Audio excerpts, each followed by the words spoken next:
Hi hello welcome back to my channel MP vlogs. ఎలా ఉన్నారు అందరూ? బాగున్నారా? సమ్మర్ స్టార్ట్ అయింది కదండి, ఎక్కువగా బాడీ డిహైడ్రేషన్ అనేది అవుతూ ఉంటుంది.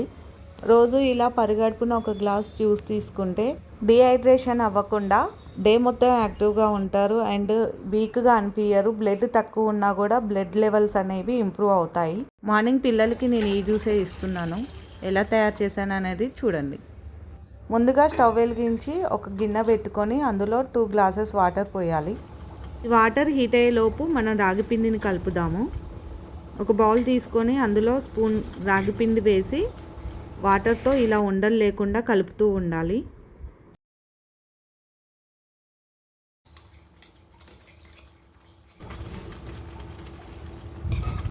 వాటర్ ఇలా మరుగుతున్నప్పుడు కలిపి పెట్టుకున్న రాగిపిండి వాటర్ని కొద్ది కొద్దిగా పోస్తూ ఉండలు కట్టకుండా కలుపుతూ ఉండాలి.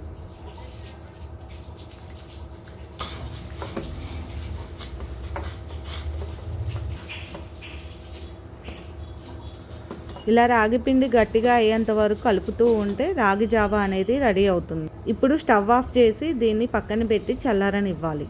రాగి జావా చల్లారేలోపు ఒక క్యారెట్ తీసుకొని దాన్ని పీల్ ఆఫ్ చేసి ముక్కలు ముక్కలుగా కట్ చేయాలి. అలాగే బీట్రూట్ని కూడా చిన్న చిన్న ముక్కలుగా కట్ చేసి పెట్టుకోవాలి. ఇలా బీట్రూట్ క్యారెట్ని చిన్న చిన్న ముక్కలు కట్ చేసి పెట్టాలి. ఇప్పుడు ఒక మిక్సీ జార్ తీసుకొని అందులో కట్ చేసిన బీట్రూట్ క్యారెట్ ముక్కలు అండ్ అలాగే నేను నైటు బాదం పప్పు నానబెట్టానండి. బాదం పప్పులో పొట్టు తీసి వాటిని కూడా వేయాలి. వీటిని ఒకసారి మిక్సీ పట్టి తీసుకోవాలి. ఇలా ఒకసారి మిక్సీ పట్టాలి. ఇప్పుడు ఇందులో మనకి ఎంతైతే జ్యూస్ కావాలో అంత పాలు పోయాలి. నాకు 2 గ్లాసుల జ్యూస్ కావాలండి, అందుకే నేను 1.5 గ్లాస్ పాలు పోసాను అండ్ 1/2 గ్లాసు రాగి జావ వేసాను. పిల్లలు రాగి జావ తాగరు, అందుకే నేను ఇలా జ్యూస్లో కలిపి ఇస్తున్నాను. ఇలా రాగి జావను కలిపి మెత్తగా గ్రైండ్ చేసి జ్యూస్ లాగా తయారు చేయాలి. ఇప్పుడు ఈ జ్యూస్ని ఒక గ్లాస్లోకి తీసుకొని అందులో 2 టేబుల్ స్పూన్స్ తేనె వేసి బాగా కలపాలి.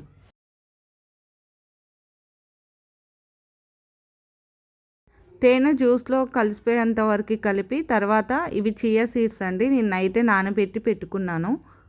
ఈ చియా సీడ్స్ బోన్స్ స్ట్రాంగ్ అవ్వడానికి ఉపయోగపడతాయి.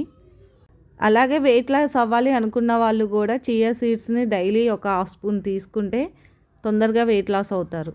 చియా సీడ్స్ వేసి ఒకసారి కలిపితే మన జ్యూస్ రెడీ. హెల్తీగా అండ్ డీహైడ్రేట్ అవ్వకుండా స్ట్రాంగ్గా ఉండడానికి ఈ జ్యూస్ ఉపయోగపడుతుంది. బాగుందా కీర్తన్? నేను జ్యూస్లో 1/2 గ్లాస్ రాగి జావను కలిపాను. మిగిలిన జావను ఏం చేశానో చూడండి. ఒక బౌల్ తీసుకొని అందులో 3 టేబుల్ స్పూన్స్ పెరుగు వేశాను. పెరుగును బాగా కలపాలి. ఇప్పుడు ఇందులో జ్యూస్లో వేసిన తర్వాత మిగిలిన జావని వేసి బాగా కలపాలి. తర్వాత ఇందులో కొంచెం ఉప్పు, చిన్నగా తరిగి పెట్టుకున్న ఉల్లిపాయలు వేసి బాగా కలపాలి.